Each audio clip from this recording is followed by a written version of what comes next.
વડાપ્રધાન નરેન્દ્ર મોદી 5 જૂને ગુજરાતની મુલાકાત દરમિયાન ભરૂચ જિલ્લામાં 894 કરોડથી વધુના 6 મહત્વપૂર્ણ જીઆઈડીસી પ્રોજેક્ટ્સનું લોકાર્પણ કરશે. આ પ્રોજેક્ટ્સ ભરૂચના ઔદ્યોગિક વિકાસને નવી ગતિ આપશે.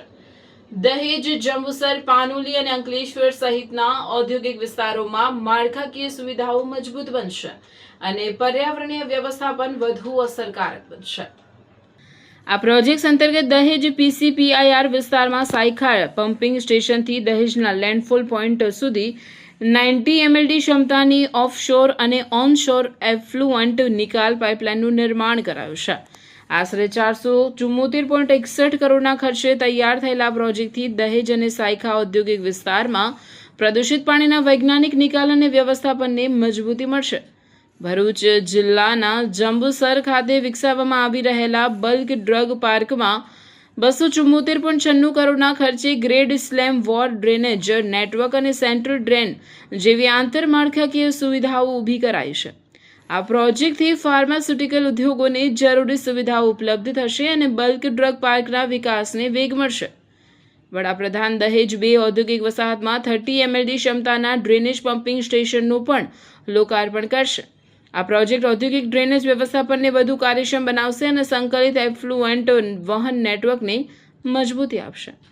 પાનોલી વિસ્તરણ ઔદ્યોગિક વસાહતમાં flexible road pavement, cross drainage work, પાણી પુરવઠા network, compound wall, paver block, વૃક્ષારોપણ અને સ્ટ્રીટ લાઇટ સહિતની વિવિધ સુવિધાઓનું નિર્માણ પૂર્ણ થયું છે. આનાથી ઉદ્યોગોને વધુ સુવ્યવસ્થિત માળખાકીય સુવિધાઓ ઉપલબ્ધ થશે. અંકલેશ્વર ખાતે એફ્લુઅન્ટ ટ્રાન્સમિશન પાઇપલાઇન માટે ઇન્ટરમીડિયેટ બુસ્ટર પમ્પિંગ સ્ટેશનનું નિર્માણ કરાયું છે. આ પ્રોજેક્ટ પ્રદૂષિત પાણીનું કાર્યક્ષમ પરિવહન સુનિયોજિત કરશે અને પર્યાવરણીય ધોરણોના પ્લાનમાં મદદરૂપ થશે.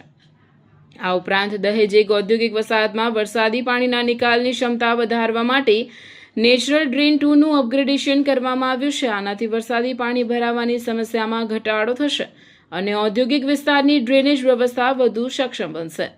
આમાં તમામ પ્રોજેક્ટ્સ ભરૂચ જિલ્લાના ઔદ્યોગિક વિકાસને વધુ વેગ આપશે. તે રોકાણ, રોજગારી અને આધુનિક ઇન્ફ્રાસ્ટ્રક્ચરના ક્ષેત્રે પણ મહત્વપૂર્ણ સાબિત થશે. અરે કેમ શું થયું? તારા મોઢા પર કેમ 12 વાગ્યા છે? અરે જવા દે ને, કેટલી મહેનત કરીને મમ્મી માટે ડિનર સેટ લાવી અને મમ્મી કહે કે નકરું પ્લાસ્ટિક લઈને આવી છે, હવે એક્સચેન્જ કરાવીને સ્ટીલનું ડિનર સેટ લાવવા કહે છે. હા તો એમાં શું થયું? સ્ટીલનું લઈ આવો. અરે જવા દે ને, ક્યાંથી સ્ટીલનું લાવું? આજકાલ સ્ટીલના વાસણો ક્યાં સારા મળે છે? કાં તો એ કટાઈ જાય, ફાટી જાય કે છેલ્લે કઈ નહીં તો વળી જાય. હવે સ્ટીલના વાસણો નહીં ફાટે, વળે કે નહીં કટાય. ભરૂચમાં સ્ટીલની કોઈ પણ વસ્તુ ખરીદવી હોય તો ભરૂચનું માત્ર એક જ સ્થળ, વર્ષોથી વિશ્વાસપાત્ર નર્મદા ઇન્ડસ્ટ્રીઝ. વાવ, આ તો બહુ હેવી અને સારી ક્વોલિટીનું સ્ટીલ લાગે છે. પણ આ બધી વસ્તુઓ પર ડિસ્કાઉન્ટ મળશે ખરું? અરે આ બધી વસ્તુ તને હોલસેલ ભાવમાં મળી જશે. ભરૂચના બધા હોટેલ્સ વાળા, કેટરિંગ વાળા બધા અહીંથી જ વાસણો ખરીદે છે. માત્ર ભરૂચમાં જ નહીં પણ વિદેશમાં પણ નર્મદા ઇન્ડસ્ટ્રીના ટ્રાયપ્લાય વાસણોની ખૂબ જ માંગ છે. એટલે જ વિદેશમાં રહેતા લોકો વાસણો ખરીદવા માટે નર્મદા ઇન્ડસ્ટ્રીને જ પસંદ કરે છે. તો અમે તમારી શોપિંગ કરી લીધી છે. તમે ક્યારે આવી રહ્યા છો? Narmada industry phase 1 GITC near Narmada Nagar, Bharuch. For more information call on the given number.